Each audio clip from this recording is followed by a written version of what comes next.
When you start a project like this, you sort of have to have the end goal in sight. You have to sort of understand how you're going to get from starting a project like that to getting it mostly completed. It is a big task, and it requires a lot of forward thinking and understanding of how you are going to build something like this in the middle of nowhere. We arrived to a piece of land that was green and full of topsoil that a 20-year storm actually wiped out. It took a lot of the good topsoil away. It made it a very indecisive proposition if we were going to continue or even start. The destruction was crazy. This river gets really out of hand a lot of times. We built these gabion cages to protect the land for in the future. So it was really a matter of deciding how this river could be controlled and how this massive amount of rainfall that Ecuador gets certain times of the year makes it very interesting. These guys are strong, energetic, and always willing to do things, so you have to treat them really well. Here we're building a swimming pool, a dipping pool, and it is really built on a really strong foundation. Everything here you have to get into the ground because you never know what the river or the rain's going to do, so you have to have really good foundations. This dipping pool was a lot of work because we wanted it to look good, very natural. The wall is very thick, so the water will be contained within the pool. That was very important. And we used lots of materials to waterproof the grout. Here we're having a bit of fun. We always had this fruit toss at 3 o'clock, and these guys really liked it. It was a lot of fun. So this idea of managing these building materials was outrageous. We had everything was in our way. We had stones everywhere. We had gravel everywhere. We had to separate the little bit of topsoil that was left over. Everything had to be moved into place, stored, and we didn't want to move it more than once. That was the big task here, is not to move the material more than once. Here we had to build out the cave just a little bit so we could store our materials in here and our tools, because it's not a safe place to have these tools out in the open. So this idea of creating this river was very interesting because I made it into a double S so that it would slow down.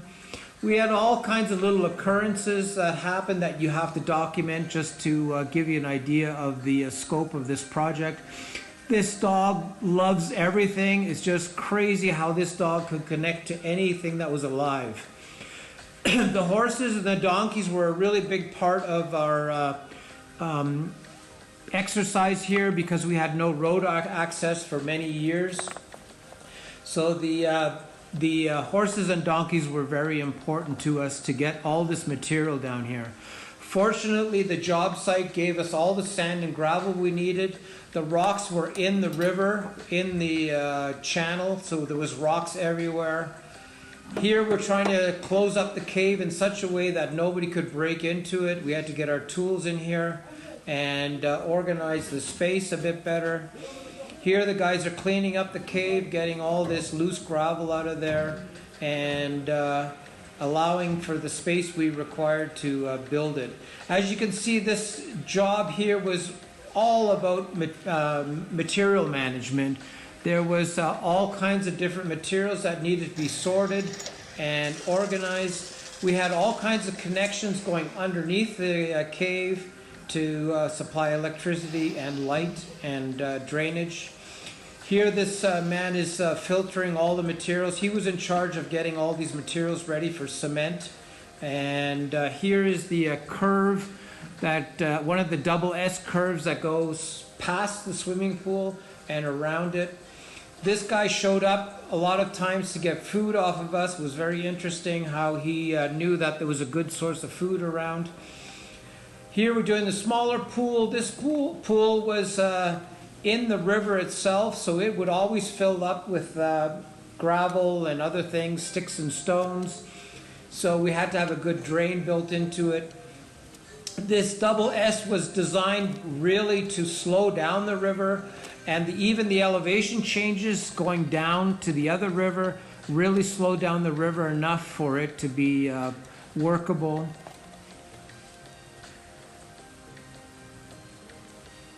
Having the rebar and the wire mesh built into all these pools and walls was very important because this river can get very excited. This guy showed up for 2 weeks. He always wanted a massage. It was really bizarre. They don't live very long, so that was not very fortunate. Here I'm digging installing all the plumbing for the units. We laid out this entire building with string lines. It was very complicated to do, but as you can see, the strings are everywhere, so we knew exactly where this building was going to go. The architect came and told us that the building department wanted us to be 10 meters off the other property line, so we had to change our design on the fly. It turned out really good. We had to cut off a big portion of the kitchen, but we were able to make it look good. So there was always things that we did to make it possible to build here. We were 2.5 kilometers away from the road, so making our own cement blocks was the only option we had. And I prefer these cement blocks way more than the blocks that we could buy. They were so soft and poor. They saved on the cement while they were making the blocks. So making our own was a good option. It's so nice when you finish off an area and you can start filling these areas up, like this amphitheater here. By having the framework done, we could actually get some of this gravel and rocky material inside there and start cleaning up the site a bit. As I said before, you only want to move these materials once, you don't want to move them twice. Here's a view of what the river looks now. Everything is growing around it. It's so nice that I can show you the finished product while you're watching this video, just to give you an idea of how beautiful this turned out. This is a bit of a heavy day, and the river is chewing up a lot of mud, so that's why the water's a bit dirty. It was very important to keep these guys well fed because it was such hard work. They got a great meal at 12 o'clock. We had coffee in the morning, coffee in the afternoon, or fruit in the afternoon. So very crucial to get these guys recharged during the day. Laying out the stairs, laying out all the work was very important to us to get it right the first time. We installed this biodigester, but we also had 2 septic tanks because we weren't happy with just having a biodigester. Needed extra strength to digest the sewage. This job was really about getting all these materials filtered and sorted and in their places. It was really a material management issue more than almost anything else. We had so much sand and gravel and this blue stone everywhere that we had to really make sure that we had the layout correct so we could get these materials in place. We always had a bit of fun, very important, and it's good to see these guys working together so well. Getting all this stuff filled up was such a change. We could actually get this job looking a lot different every time we conquered a new area to get it all filled in and working in such a way that we could see what this job was going to look like. The visualization of a project like this is crucial, and you have to have the vision what it's going to look like when it's finished. It is very complicated to keep control of a project like this, especially if you have no drawings for the landscaping. This idea of creating something on the fly requires a lot of experience and visualization skills, and it makes it really challenging to explain to these guys even what we're doing. And that was a big challenge, explaining to them how this project was going to progress. I always had this picnic table syndrome where they kept visualizing a picnic table but they didn't understand this project was a lot bigger and a lot more complicated than that.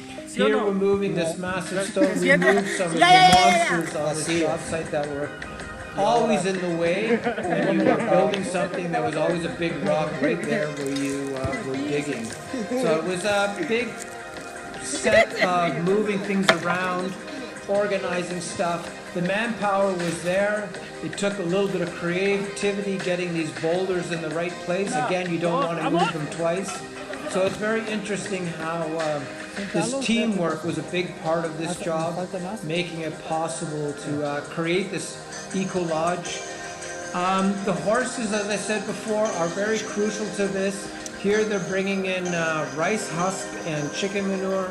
We had to get this soil regenerated again to create the food for us.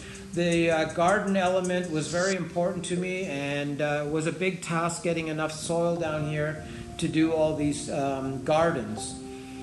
So the layout is very interesting. We have 5 units here, and we had to separate them. So we have gates for each unit with this wall. It separated all the units. And we slowly filled up everything, but we also had to keep the mixing materials, the sand and the stone mix. We had to keep them separate so we could work in such a way that they would be always available for the mixing process and the cement process. So much material, so many rocks. It was crazy. If I had to bring all this stuff in, there was no way this project could have been built. It is incredibly fortunate that all this stuff was on site and that we could use it to our advantage.